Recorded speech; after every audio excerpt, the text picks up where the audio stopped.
Hello, this is Andrea from the Town of Westville Department of Museums, and we're here at the Hallard-Dubany Rock House Museum for another virtual learning experience. And today we are going to talk about one of the artifact programs that we would have been doing out in the schools this spring. We are going to talk about indigo dyeing. And the first thing that I want you all to do is take a look at what you're wearing right now. Go ahead and take a look at what you've got on and see, are you wearing anything that's blue? So take a look and see if you are wearing something that's blue. It was probably made using a dye, and we can make all sorts of different colors of dye now with different chemicals. But long ago, the color blue was very difficult to get from a dye, and there was really only one plant that allowed people to get a true blue dye, and that was the indigo plant. And I have a picture of that indigo plant here. And the blue dye from an indigo plant became really common, really popular during the 18th century, which is the 1700s.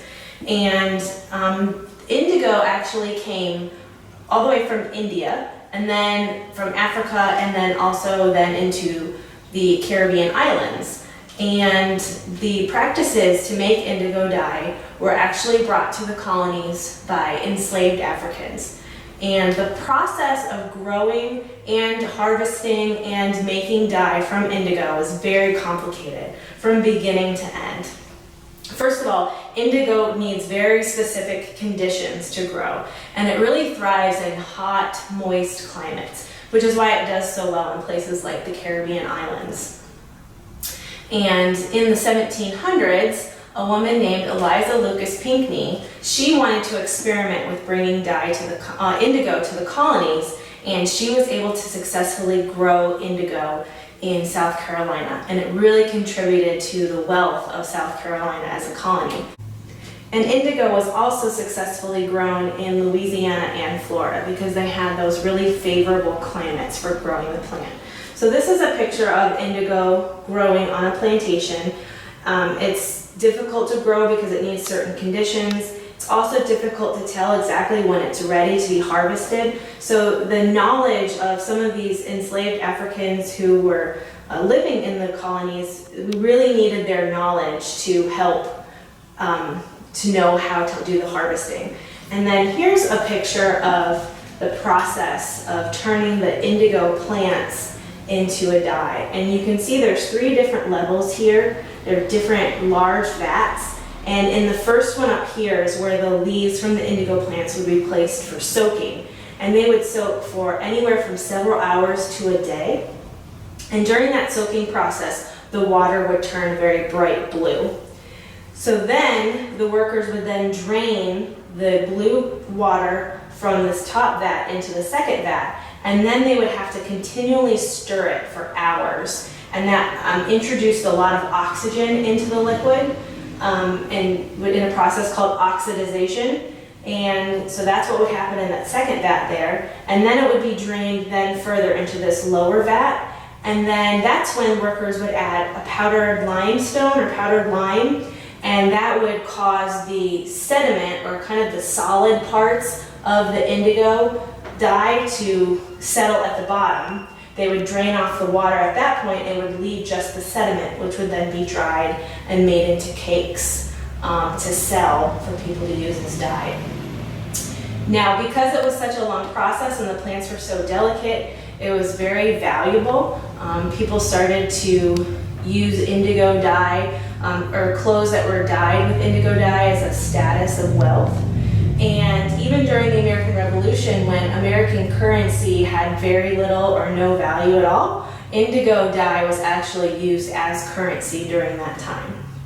Now here in our area of Southwest Virginia, in the 1770s, there was a store up in New Dublin, which is now Pulaski, and it was called McCorkle's store, and they sold indigo dye there. And also, Mrs. Haller, who lived here at the Rock House, she used indigo in some of her dye recipes that she did here at the Rock House. So what we're going to do now is we're going to show you how to mix up some indigo dye, and we're going to show you how the process works there, and we're going to dye some items for you to see. All right, well, we're gonna do our indigo dyeing. We're gonna do it outside, and I got Miss B here to help me. Hi, boys and girls. we're gonna show you, first of all, this is the kit that we're using. This is something that you can purchase online if you want to do your own indigo dyeing at home, and it comes with everything that you need and all the instructions. The only thing that you would actually need to have would be the bucket and the water. So that's what you can look for if you're interested in trying that. So there's about 4 gallons of water inside this bucket here, and we're gonna add 3 different things. So inside this little jar here is where is the actual indigo dye. So that's that we talked about earlier about how it was all reduced down to a powder and then packed. So that's the actual dye that's in here. So we're gonna add that. Then we're going to add some soda ash. And then we've also got a reducer. Indigo dye has to go through a chemical change when we're mixing it up. So that's why we have to add all these ingredients. It's just another part of that complicated process. So Miss B is gonna stir it up. With a big long stick, because this is will dye your hands. As you can see, she's going in both directions. So she's gonna stir and then go in the other direction. And that really helps everything get mixed up all together. It's getting kind of a nice layer of bubbles on the top. That's exactly what we want to see. That's part of that chemical reaction that's happening. So once this is all mixed up, it's going to have to set for about anywhere from 15 to 30 minutes to make sure that everything dissolves evenly and it's perfectly ready to dye our items. It's got really nice bloom on there. All right, well, we're gonna let our dye set for a little while, and then we'll come right back and show you how to dye some items. Now, while we're waiting for our dye to be ready, we're gonna prepare our garments that we're gonna be putting into the dye vat. And a couple of different things that we can do is, first of all, we can use white crayons and draw designs or pictures or letters on our shirts. And when we put the shirt then into the dye bath, then wherever the crayon was will not accept the dye. So we'll be left with white areas in the designs that we leave. We can also use rubber bands to gather, and this will leave different kind of circles all around the different pieces that we've got, kind of like you would do with tie-dye. So we're gonna take some time to add some designs to our garments so that you can see how those will turn out. And you can see our dye still sitting here. It's really got that nice layer of bubbles on the top that we're gonna skim off once we're ready to dye. I'm just putting rubber bands all over my little handkerchiefs. It'll be nice and pretty.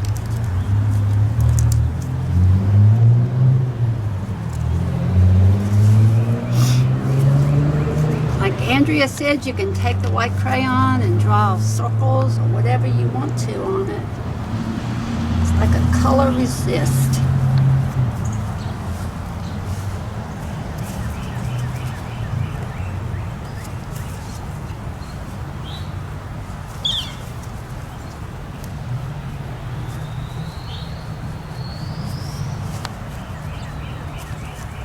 You have to use your imagination when you're doing this and make it really pretty.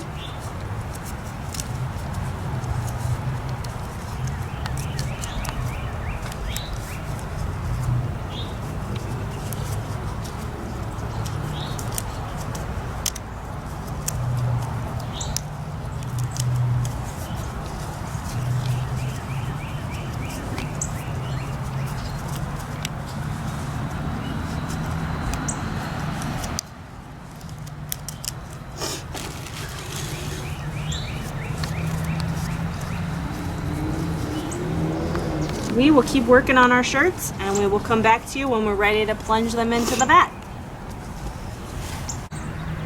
Okay, so our dye bath is ready here, and Miss B is going to go ahead and skim off some of those bubbles there, because that will create an uneven pattern on the items that we put inside the dye.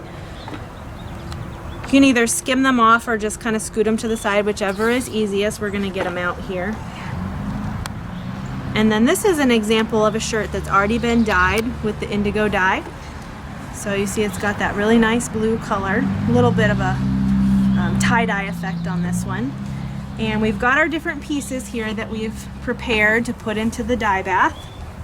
We've got a shirt here with some rubber bands on it to create those circles. This one's kind of all twisted and wrapped up. We'll see how that turns out. This one just has tied up like that, and we put a piece of tape on it so when you dip it down the dye, you won't get your hands colored. Notice we're wearing long gloves. If this dye gets on your skin, it'll stay for quite a while, so you want to be really careful if you are going to do this at home. So we're going to go ahead and Okay, I'm put gonna our dip first this item. one, put it down in there, and it comes out green. You squeeze it out like this, and then you just lay it down so it'll dry.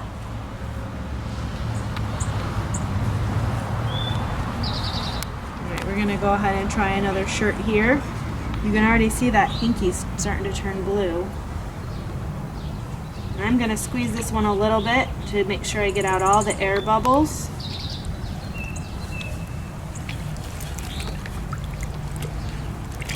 When you pull it out, it does. It looks very green, and you might think, oh, did I mix it up? Did I not do the right thing when I mixed it up?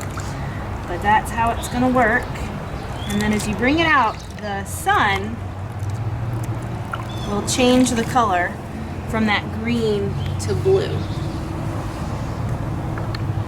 Okay, I'm gonna put another handkerchief that goes all the way down in the dye like that.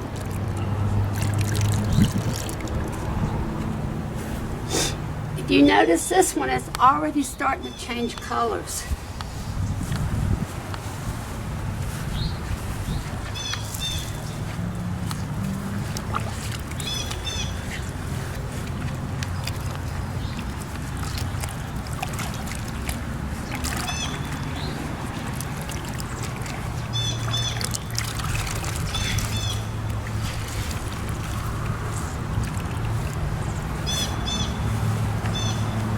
Nice and green when it comes out.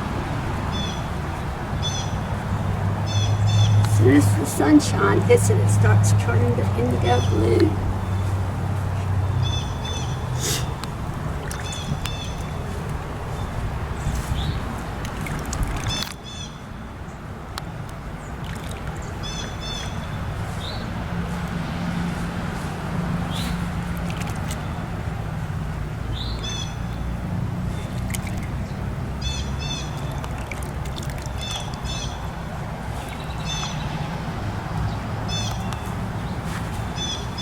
While you do that last one, I'm going to start taking off some of the rubber bands that we have over here so you can see some of the designs that are going to get left behind.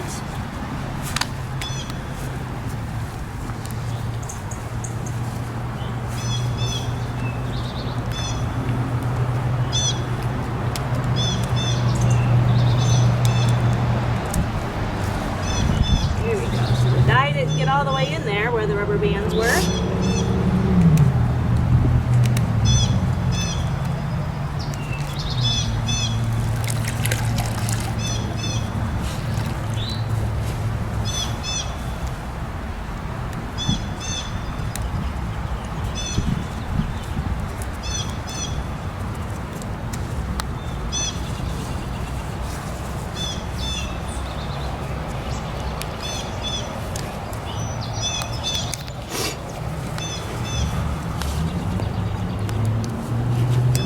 Really nice dark blue color. We said before, the Indigo Plant was the only way to get this color of dye in the 17 and 1800s before we knew how to use chemicals to make dye. And in fact, people started to like the color of the indigo dye so much that it became the color of the uniforms for soldiers during the Revolutionary War. There's that shirt there. It's going to keep turning more and more blue. All of that green is eventually going to disappear.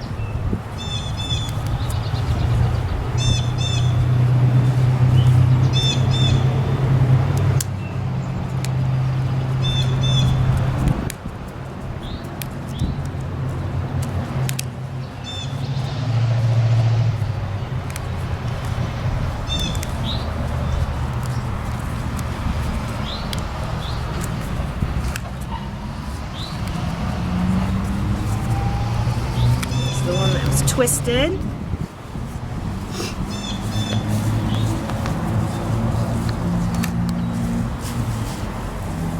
So you can just leave these out in the sun. You could also hang them on a clothesline to dry if you wanted to, but you can leave them right out in the sun to dry. And then if you're leaving them laying on the grass to dry, flip them over after a little while so that both sides get dry in the sun.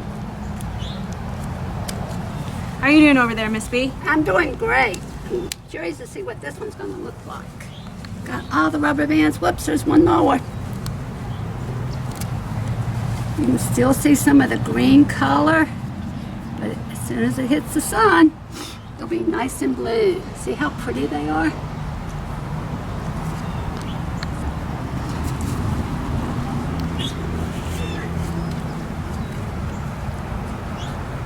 Well, we just want to say thank you so much for joining us for this virtual learning experience, and we hope that we'll see you again for the next one.